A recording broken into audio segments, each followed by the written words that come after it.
प्रभु चरित्र सुनिबे को रसिया। राम लखन सीता मन बसिया। अर्थ, भक्त शिरोमणि हनुमान जी का निर्मल मन प्रभु श्रीराम का अभिराम धाम है। जब इन्होंने सीता माता को अपना हृदय चीर कर दिखाया तो श्रीराम लक्ष्मण और सीता इस अभिराम धाम में विराजमान थे। उनके हृदय में विषयों के लिए जगह ही नहीं थी। भावार्थ, श्री हनुमान जी जैसा राम कथा का श्रोता और वक्ता इस संसार में दूसरा कोई नहीं है।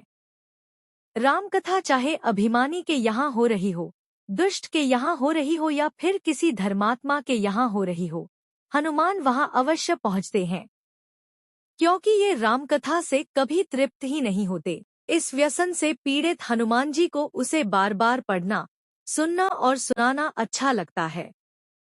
प्रभु श्रीराम ने इन्हें वरदान दिया है कि जब तक इस संसार में राम कथा होते ही रहेगी तब तक तुम्हारा जीवन यथावत बना रहेगा, तुम्हारे शरीर में प्राण रहेगा, चारों ओर तुम्हारा यशोगान होता रहेगा और तुम्हारी कीर्ति अमिट रहेगी। जब तक यह लोक अस्तित्व में रहेगा तब तक राम कथा का अस्तित्व भी यथावत बना रहेगा।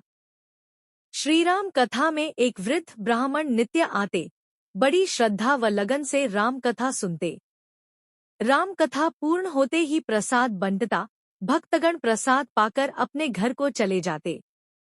सभी भक्तों के चले जाने के बाद वृद्ध ब्राह्मण प्रस्थान किया करते थे। नित्य दर्शन के बाद तुलसीदास जी ने इन्हें पहचान लिया और इनके चरणों में गिर गए। उन्हें हनुमान जी का दिव्य एवं विराट स्वरूप देखने का सौभाग्य प्राप्त हुआ। इसके बाद हनुमान जी की कृपा इन पर बराबर बनी रही। हनुमान जी की कृपा से ही इन्होंने चित्रकूट में श्रीराम लक्ष्मण के दर्शनों का सौभाग्य भी प्राप्त किया। ऐसा सौभाग्य आपको भी प्राप्त हो सकता है। अपने हृदय में थोड़ी सी जगह हनुमान जी के लिए भी बनाइए, हमेशा उनका स्मरण करते रहिए। जिस दिन आपको हनुमान चालीसा और सुंदरकांड सुनने और पढ़ने का व्यसन लग जाएगा, समझ लो हनुमान जी गदगद होकर आपकी रक्षा करेंगे। आप अभिमान से मुक्त हो जाएंगे। यदि आप चाहते हैं कि हनुमान जी इस धरा पर हमेशा विचरण करते रहें, भक्तों की रक्षा करते रहें, भक्तों के कष्टों का निवारण करते रहें, तो रामचरितमानस का पाठ यानी राम कथा करते रहें। हनुमान जी राम कथा में उपस्थित रहते हैं। राम कथा में जाओ, इसे श्रद्धा पूर्वक सुनो, प्रभु चरणों में प्रीति रखो, सत्संग करो। यदि आपका प्रभु श्रीराम से लगाव नहीं है, हृदय में उनके प्रति प्रीति नहीं है, तो राम कथा में जाने से कोई फायदा नहीं।